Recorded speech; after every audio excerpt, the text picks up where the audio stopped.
በአማራ ክልል የሚካሄደውን የሉና ተጋድሎ የምናቀርብበት የዘውትር ከፋኖ መንደር የተሰኘውን መድረክ ነው ይዘን የመጣ ነው። እንድትከታተሉ እንጋብዛለን። በአራቱም የአማራ ቀጠናዎች የሉና ተጋድሎ ተጠናክሮ ቀጥሏል። በተለያዩ አካባቢዎች የአማራ ህዝብ ክተት አውጇል። አርሶ አደሮችን ጨምሮ የተለያዩ የህብረተሰብ ክፍሎች መሳሪያቸውን አንስተው ከፋኖች ጎን እየተሰለፉ ነው። ዛሬ በተለያዩ አካባቢዎች ያሉትን የፋኖ ተጋድሎችን ተመለከቱ መረጃዎችን እናደርሳቸዋለን።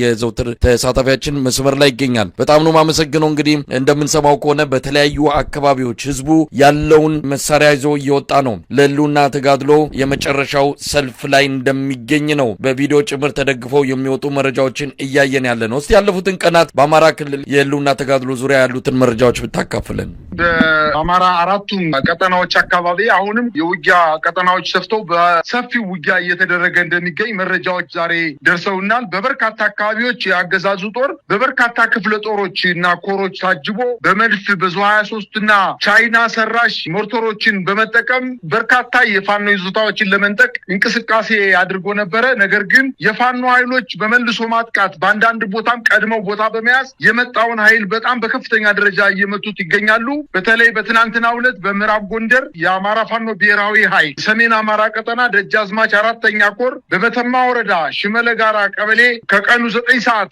ጀምሮ ሆርጃሙስ ተብላ በመጠቀሰው ቀበሌና ክሬቸርና ደሎሎ ቁጥር 1 መውጫ አዲስ ዓለም አካባቢ በሶስት አቅጣጫ የመጣውን የአገዛዙን ጦር ጠንካራ ጥቃት በመፈጸም ከፍተኛ ሰብአዊና ቁሳዊ ክሳራ እንዳደረሱበት ለማወቅ ተችሏል። ከ6 ክፍለ ጦር የተወጣጣ የበላይ እዝ 4ኛ ኮር ሰራዊት በወሰደው የተሳካ ማጥቃት ከ100 በላይ የአገዛዙ ጨራሽ የተባለ የኮማንዶ ኃይል መደምሰሱንና በዚህም በተደረገው ውጊያ ከ55 በላይ የአገዛዙ ጦር ቁስለኛ ማድረጋቸውንና በተጨማሪም ሲጓጓዝ የነበረ ወታደራዊ ተሽከርካሪ በተዘነዘረበት ማጥቃት ከፍተኛ ጉዳት እንደደረሰበት ለማወቅ ተችሏል። በዚሁ አካባቢ በማዕከላዊ ጎንደር በለሳ ወረዳ ባጃ በምትባል የፋኖ ይዞታ ላይ የበላይ ዘለቀ በፈጸመው ማጥቃት በባጃ ከተማ ላይ ሰፍሮ የነበረው የአገዛዙን ጦር ምሽግ ደርምሰው በመግባት የአገዛዙን ጦር በመደምሰስ ጉዳት ካደረሱበት በኋላ ከተማዋን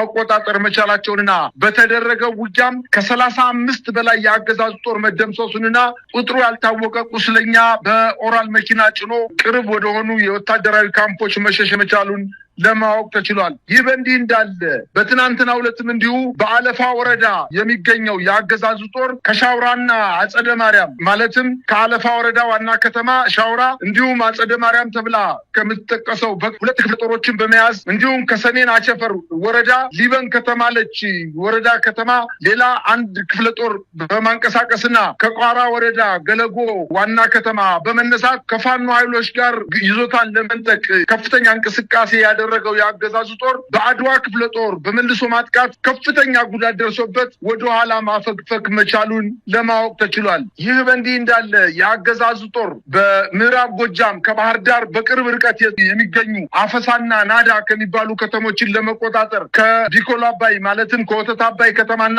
ከገርጨጭ ከተማ ወታደራዊ ምሽግ በመነሳት አፈሳንና ናዳን ለመቆጣጠር ያደረገው ጥረት የ102ኛ የአማራ ፋኖ ብሔራዊ ኃይል ምዕራብ አማራ ቀጠና የቴዎድሮስ እዝ የ102ኛ ኮር 22ኛ ክፍለ ጦር 1ኛ ሻለቃ እንዲሁም በዚሁ እዝ የ105ኛ ኮር 55ኛ ክፍለ ጦር የተውጣጣ አንድ ሻለቃ በጋራ በፈጸሙት የመልሶ ማጥቃት ወፈ ሰማይ የሆነ ሰራዊት ወደ ከተማዋ ለመግባት ጥረት ቢያደርግም እነዚህ ሁለት ሻለቃ ኃይሎች መጣውን ከፍተኛ ቁጥር ያለውን መከላከያ ሰራዊት መተው መመለሳቸውና በተደረገው ውጊያም መስመራዊ መኮንኖችን ጨምሮ በርካታ የአገዛዙን ጦር መደምሰስ መቻላቸውን ለማወቅ ተችሏል። በሌላ አቅጣጫ በሰሜን ወሎ አካባቢ በራያ ቆቦ የአገዛዙ ሪፐብሊካን ጋር የአውጃኖን ክፍለ ጦር ለመምታት ወደ ጮቤ በር የተንቀሳቀሰ ሲሆን እስከዛሬው ቀን ድረስ ከአላማጣ ተነስቶ ወደ ጥሙጋ የመጣውን ጦር በከፍተኛ መልሶ ማጥቃት ጉዳት እንዳደረሱበትና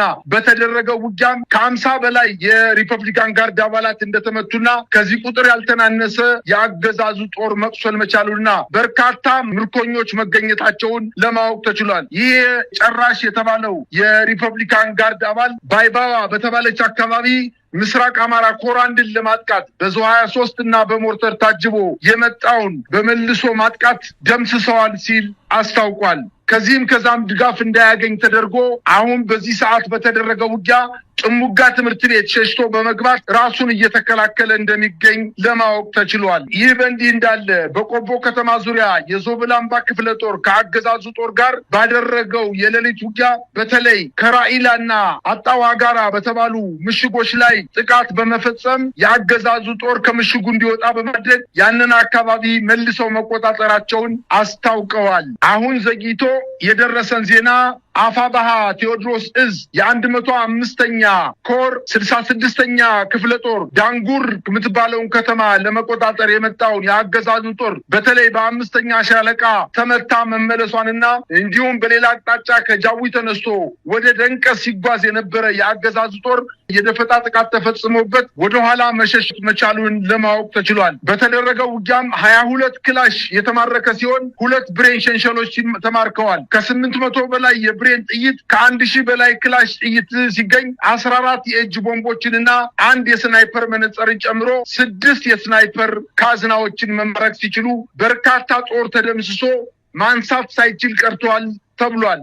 በዚሁ አካባቢ ደንቀዝ የምትባለውን ከተማ እጅግ በጣም ወታደራዊ ቁልፍ ጠቀሜታ ያላትን ከተማ ለመቆጣጠር ስልታዊ የሆነ በሁለት አቅጣጫ ለማጥቃት ተንቀሳቅሶ የአማራ ፋኖ ብሔራዊ ኃይል ቴዎድሮስ እዝ የ105ኛ ኮር 66ኛ ክፍለ ጦር በ5ኛ ሻለቃ ብቻ መልሶ ማጥቃት የደረሰበት የአገዛዝ ጦር ከዛው አካባቢ ከደንቀዝ አካባቢ መሸሸት መቻሉንና ሊያጠቃ ተመቶ የተመለሰ መሆኑን ደረሰን ዜና ያመላክታል። በጣም ነው ማመሰግነው። እንግዲህ ከብዙ በጥቂቱ መረጃዎችን እንዳካፈል ከነው ምገምተው በተለያየ አካባቢ አሁንም ውጊያዎች ያሉበት ሁኔታ እንዳለ ነው መረጃዎች የሚያመለክቱት። ሰብሰብ አድርገን ደግሞ በሚቀጥለው የመረጃ ክፍለ ጊዜያችን እንመለስበታለን። በነገራችን ላይ የአማራ ፋኖ ብሔራዊ ኃይል አፋባና የአማራ ፋኖ ህዝባዊ ድርጅት አፋድ ፖለቲካዊ አንድነታቸውን ከጫፍ መድረሱንና ነገ ከነገ ወዲያ በቅርቡ ይህንን በይፋ የሚገልጹበት ጊዜ የተቃረበ መምጣቱን ነው የሰማነው። አንድነታቸውን ከማብሰራቸው በፊት ግን ወታደራዊ ጥምረት ፈጥረው በተለያዩ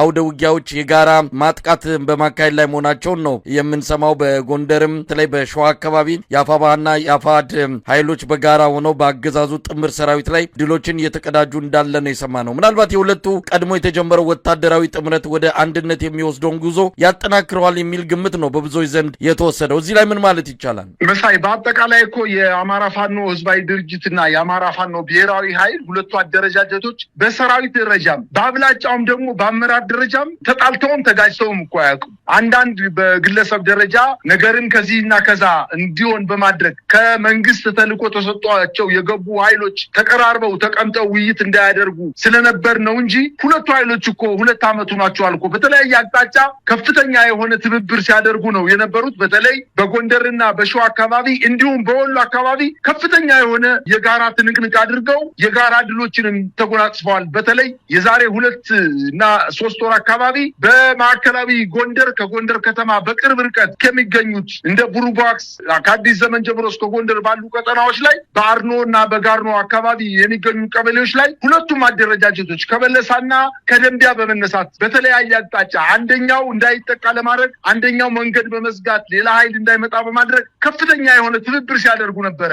ይሄ ትብብር በጋራ እንዳይቀጥል ለማድረግ አንዳንድ የውስጥ አመራሮች ዛሬ ተጣርተው ወንፊቱ አስቸልኳቸው ወጠው ከመንግስት እጃቸውን የሰጡ ኃይሎች ከፍተኛ የሆነ ሴራ ሲጎነጉኑባቸው ስለነበር ነው እንጂ በመካከላቸው በሰራዊቱ ዘንድ መዋደድና ከፍተኛ የሆነ የጋራ ትብብር ሲደረግ እንደነበር ነው የሚታወቀው። በአጠቃላይ ግን ሁለቱ ኃይሎች አሁን በጋራ ውይይት ጀምረዋል። ወደ ፍጻሜው እየደረሱ ነው። ውጤቱም በዛው ልክ ምናልባትም ለመንግስት የማምሻ ዕድሜ ላይሰጡት እንደሚችሉ ነው አጠቃላይ ህብረት ውይይታቸው እያደረጉ ያሉት። ሁለቱ ኃይሎች በጋራ ቢጣመሩ ከመንግስት ኃይል ብቻ አይደለም አጠቃላይ በምስራቅ አፍሪካ በወታደራዊ ተጽዕኖ ፈጣሪነታቸው ሊስተካከላቸው የሚችል ኃይል ሊኖር አይችልም። እጅግ በጣም ከፍተኛ ቁጥር አካባቢ ወደኛው አካባቢ እንዳይሄድ የተደረገው ጎንደር፣ ጎጃም፣ ሸዋ፣ ወሎ እያሉ በመካከል ላይ ክፍተት ሲፈጥሩ የነበሩ ኃይሎች አሁን ዛሬ ወጥተዋል። እንግዲህ ውይይት እያደረጉ ነው። ውይይታቸውን በጣም የሰመረ ወደ መጨረሻው ጫፍ የደረሰ እንደሆነ ነው መረጃዎች እያመላከቱ የሚገኙት። መሳይ